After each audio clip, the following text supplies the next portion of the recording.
আয়াতের তরজমা বলতেছি, ব্যাখ্যা বিশ্লেষণ তো অনেক বিশাল, জুমা কি জুমা বছর পার হয়ে যাবে, এই 5টা গুণের ব্যাখ্যা বিশ্লেষণ শেষ হবে না।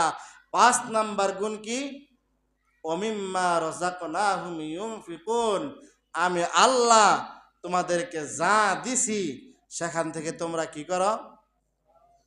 কার রাস্তায় ব্যয় করো?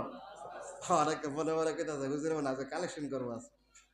না, আমি কালেকশন কি সারা বছর করে? 5 নাম্বার মুমিনের গুণ হলো সদা আমি আল্লাহ রাব্বুল আলামিন যা তোমাদেরকে দিছি তা থেকে কি করো? আল্লাহ তাআলার রাস্তায় ব্যয় করো। অনেকে আবার শুধু দান করতেই থাকে, ঘরের মধ্যে একটু ভালো বাজার করে না, সন্তানদেরকে একটু ভালো পোশাক পরায় না, সন্তানের হাতে 10টা টাকা হাতে দেয় না, এটা না দিয়ে মসজিদের মধ্যে দান করে দিচ্ছে।